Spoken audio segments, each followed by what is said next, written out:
Echoes of the past. Images that capture a pivotal moment in our history. Today, we call them the greatest generation. When everything was at stake, who would be asked to save the world?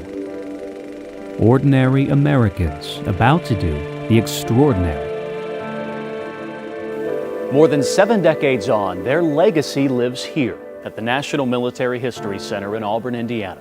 These relics from a war that defined an era and in many ways our country. Hello to you, I'm Brian McElhatton. Great Britain, Russia, and so many other nations had already shed blood when the Japanese launched a sneak attack on Pearl Harbor.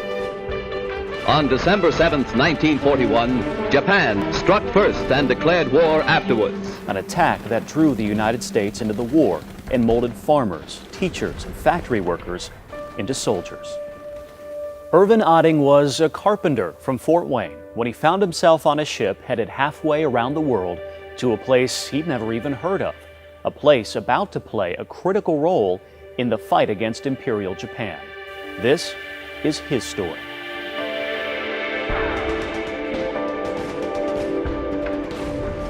As the crow flies, Milne Bay is about 8,600 miles from Fort Wayne, Indiana. For a 19-year-old soldier making that same journey, it's simply a world away. In the summer of 1942, the United States was ramping up its war effort, done licking its wounds from that surprise attack at Pearl, but still finding its footing on the battlefields abroad. The Japanese, meanwhile, on the march. Earlier that year, they'd taken Kuala Lumpur, Malaya, parts of the Dutch West Indies, Burma, and perhaps, most dramatically, the Philippines. Milne Bay in the territory of Papua seemed an easy target in August of '42. An elite Japanese invasion force suffered early losses, but quickly advanced on airfields held mostly by Australian troops. The Aussies, aided by a smattering of Yanks who had arrived just weeks earlier. Along the coast and into the tangled jungle, virtually untouched until now by the 20th century, man and machine would stage a bloody 10-day clash that would end with the first clear defeat of the Japanese military in a land battle. And that's what brought a young Irvin Otting here to Milne Bay on Papua New Guinea, beginning a story that not even Hollywood screenwriters could come up with.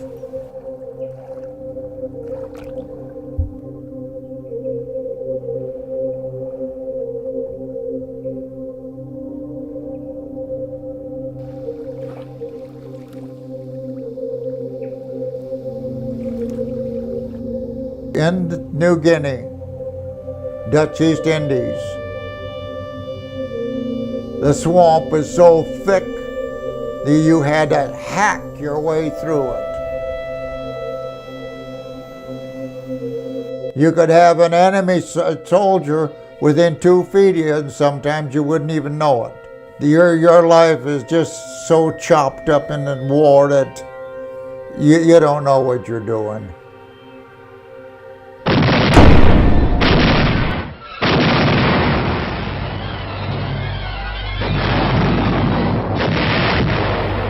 Irvin Otting was here 7 decades ago, a 19-year-old kid from Fort Wayne, getting his first taste of blood, sweat, and survival, seeing firsthand the darkest aspects of humanity. There was no room to maneuver. Drafted in the weeks after Pearl Harbor, Papua New Guinea was one of Irvin's first stops, and he wasn't a fan. Hot, humid. You sweat like a horse. You was in water, knee-deep and better. And you had to sleep once in a while. And our only choice was to find a spot where you could hide. Lay down, put your helmet down, go to sleep. It's like you forgot to get out of the bathtub. War can paint even the most beautiful of landscapes a deep shade of nasty.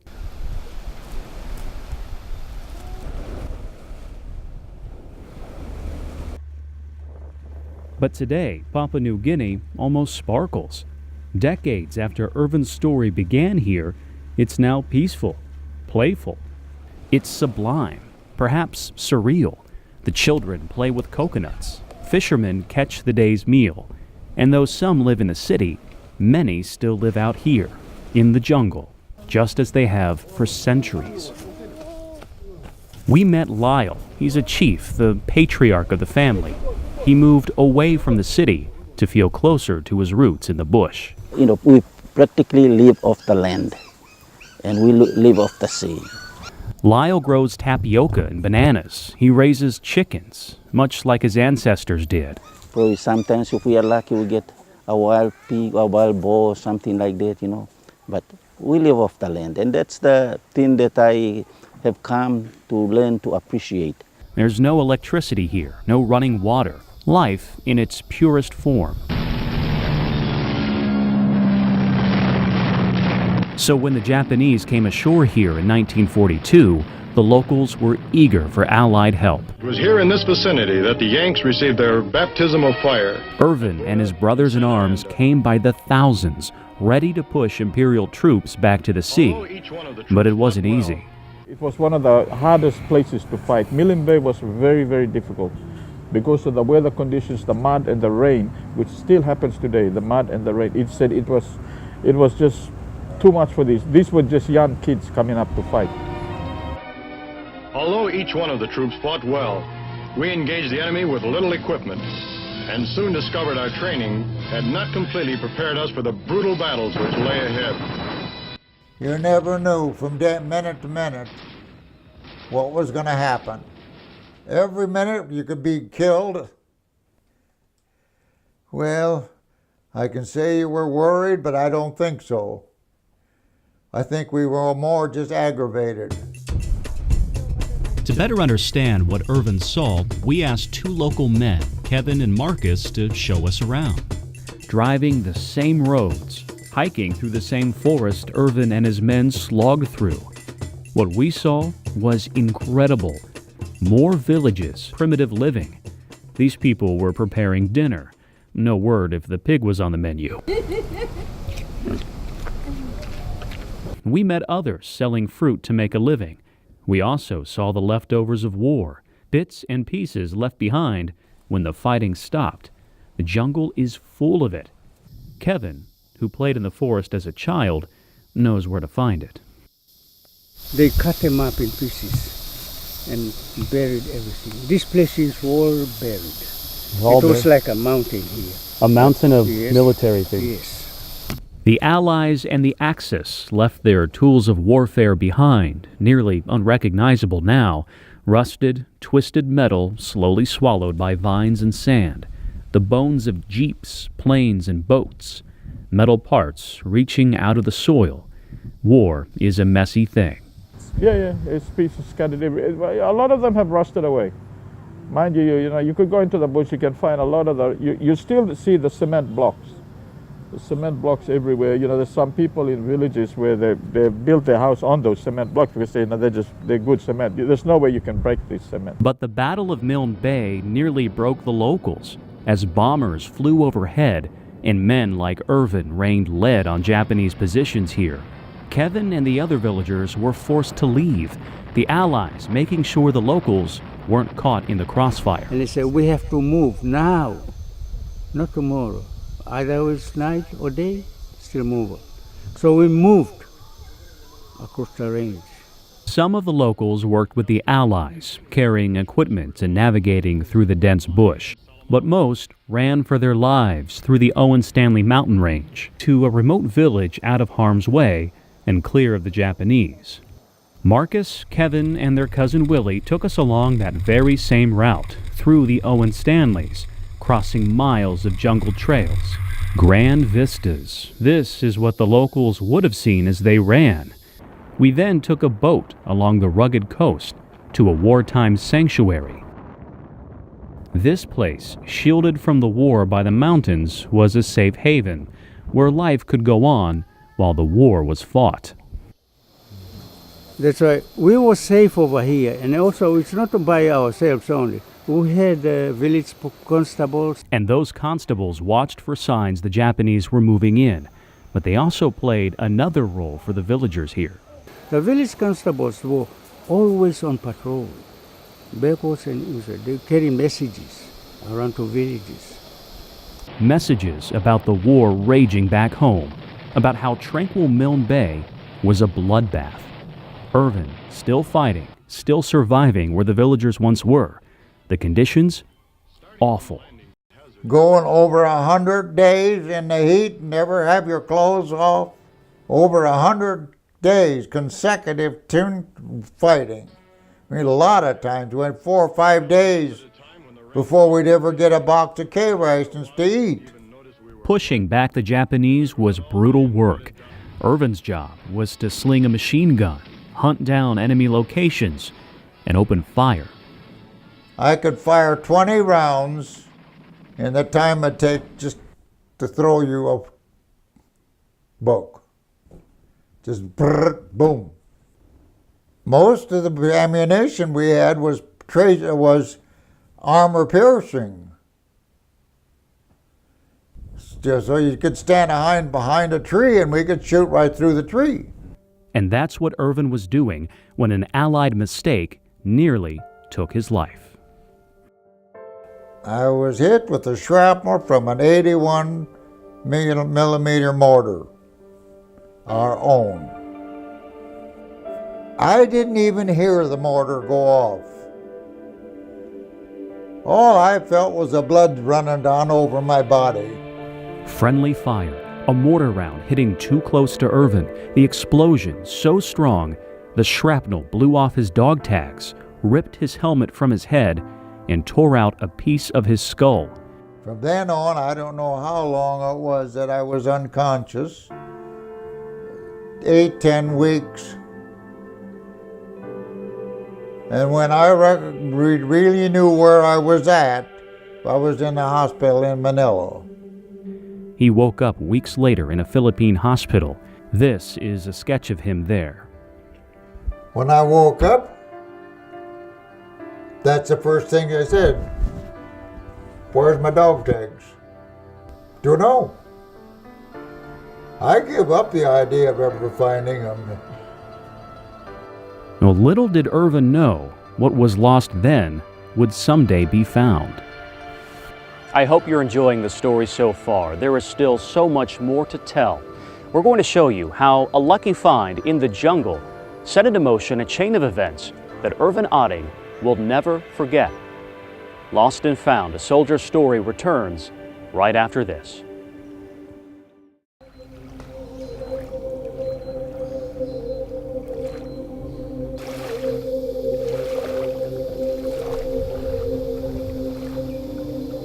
So far, you've heard the story of Milne Bay, a Japanese landing there, and a small but fierce Allied force fighting tooth and nail to halt the Imperial advance. We've met Irvin Otting, a Fort Wayne native who fought for his life in Milne Bay, but who suffered a near-deadly injury by an explosion so strong it ripped the dog tags from his neck, casting them into the jungle.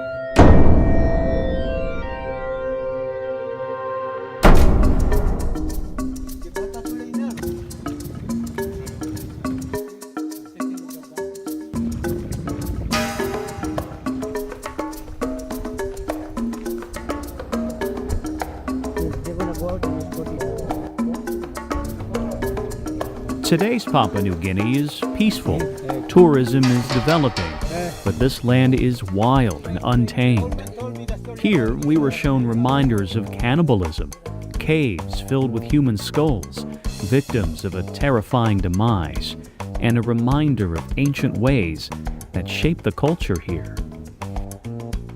For the few tourists who do trickle in, they'll find trinkets offered by the ocean, seashells and shark teeth, locals peddling them to scuba divers and anyone else who wanders by. Papua New Guinea is also a place where the slow life is king. So when Willie went for a stroll through his family's land, he never expected to meet fate face to face. Just walking past to the next village. I was trying to take a shortcut because normally we walk down the beach way, but I just thought of walking through the coconuts. Walking through the coconut grove, nothing exciting for Willie, until he noticed something metallic underneath this fallen tree. I was just walking past this place and then I spotted it sticking out, so I decided to come pick it up. This is what he found. A dog tag, muddy, gnarled, tough to read. I didn't know it was American or I just picked it up, and then later on my cousin found out that it's an American dog. Marcus couldn't believe what Willie had found, a piece of history in their own backyard. We just picked up this tag and we just found out, it's news. A chance find in the jungle on a former battlefield, now quiet and calm. But what story could the dog tag tell? Where had it been? Who wore it? And what happened to them? There was indeed a name, Irvin Auding, from Fort Wayne, Indiana. Well, the cousins needed to know more, so they called James Tenali, a relative in Australia who happens to be a military history enthusiast. He works on a restored American Jeep and keeps a collection of Japanese firearms found in New Guinea after the war. If anybody could find out more about the tag and this Irvin fellow, James probably could. I was down at the local golf club with my wife having dinner, and I got a message on my phone from Marcus, my cousin that lives in New Guinea, and he told me that in the message that dog tags were found by our other cousin Willie, I was quite shocked, so I asked if he could send me a photo, and he sent me a photo, and I said to Marcus, I think this is an American soldier, and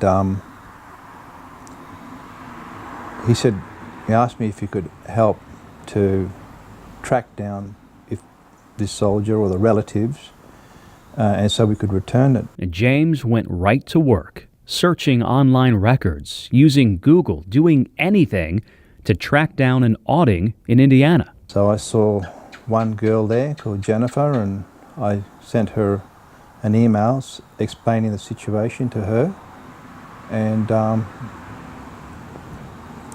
I didn't hear back from her till the next morning. I got an email saying that it was her great-grand uncle, I think it was, and that she thought that he would want his dog tags back. Well, not only did James find a relative of Irvin's, but Irvin survived the war. He was alive and well right now, much to James' disbelief. Very shocked. So I really didn't expect him to be still living. Everybody here was, really found it interesting that the guy was still alive when I was telling them. This could have easily been the end of the story. A dog tag found, placed in a drawer, life goes on. But for Marcus, Willie, and James, it wasn't that simple. Have a look at this, and you'll understand why. The fall of Corregidor in May, the Japanese greatly increased the area of their domination. Below the equator... A short drive from the city of Alitao, along beaches fit for resorts and hotels, a memorial on Milne Bay, honoring those who fought and died to save this piece of paradise. Below the equator, the enemy began making landings on the northern coast of strategic New Guinea as early as March 1942. A place off the beaten path most Americans had never heard of. A place where Irvin found himself fighting to survive. The monuments stand near the water, where the Allies eventually claimed victory. It's still celebrated here every year, though many Americans have no idea what happened. But if you ask anybody in Papua New Guinea, they realize the importance of the battle here. And thinking about, when you think back to the war, these people were very young. So how they defended and helped us, fight get our freedom here. They did a good, like Irvin and them. It was, we thank them, for what they did. The Japanese invasion troops gained a slim foothold, but were hit hard by U.S. bombers. They pushed the Japanese back. If it wasn't for the Allies, who knows? We'd be part of Japan now. Toyota would be here probably. With that, James knew what he had to do. Now was his turn to go on a mission around the world. And I thought, this person put his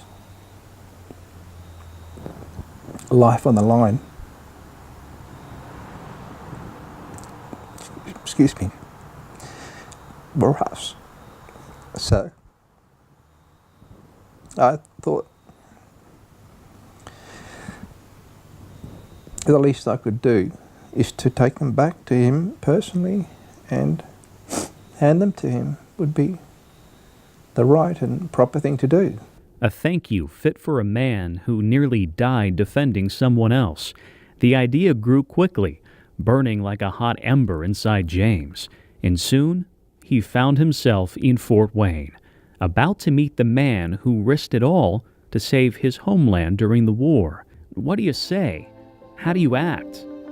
Well, we were there, along with Irvin's family, to see the reunion.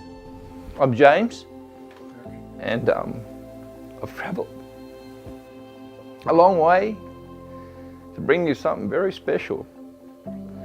I'd like to present you with your dog tag, which you left, that you lost all those years ago. It's been a long time since I've seen that. Yes, I can imagine.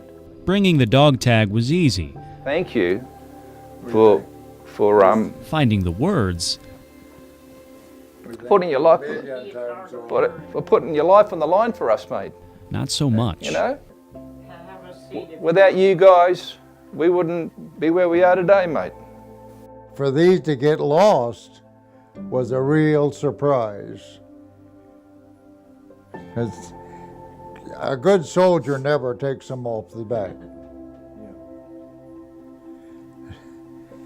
And I'll never lose it again. I'm sure you won't. Everything is okay for you people over there now? We have our freedom. We have our freedom. People like you putting your life on the line for us. So there's the least I could do. Well, you can imagine the feeling when they said somebody found your dog tags. In other words, they found part of you. I couldn't believe it. Well, it finally come true. And we thank God for that.